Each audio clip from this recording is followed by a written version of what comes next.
அதிமுக முன்னாள் எம்எல்ஏ சுதர்சனம் சுட்டுக் கொல்லப்பட்ட வழக்கில் பவாரியா கொள்ளையர்கள் 3 பேருக்கு ஆயுள் தண்டனை விதித்து சென்னை மாவட்ட கூடுதல் அமர்வு நீதிமன்றம் தீர்ப்பு வழங்கியுள்ளது.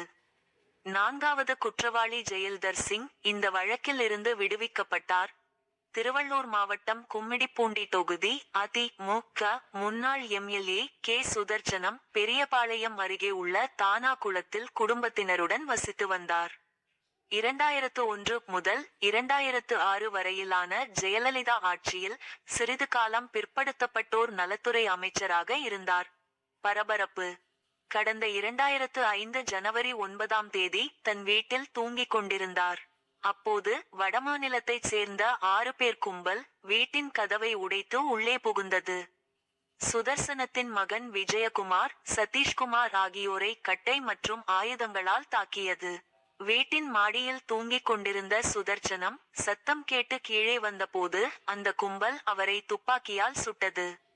இதில் சம்பவ இடத்திலேயே அவர் இறந்தார். பின் அந்த கும்பல் சுதர்சனம் வீட்டில் இருந்த 62 சவரன் நகை பணத்தை கொள்ளையடித்து தப்பிச் சென்றது. இந்த சம்பவம் தமிழகம் முழுதும் பெரும் பரபரப்பை ஏற்படுத்தியது.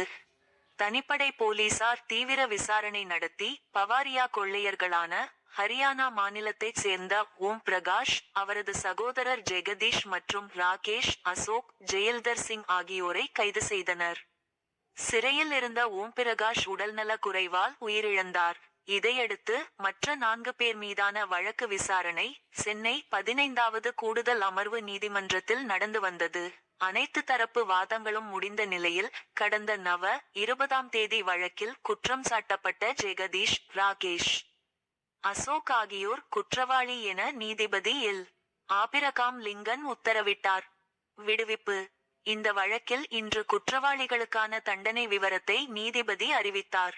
இதன்படி ஓம் பிரகாஷ், ஜெகதீஷ் மற்றும் ராகேஷ் ஆகியோருக்கு ஆயுள் தண்டனை விதித்து உத்தரவிட்டார்.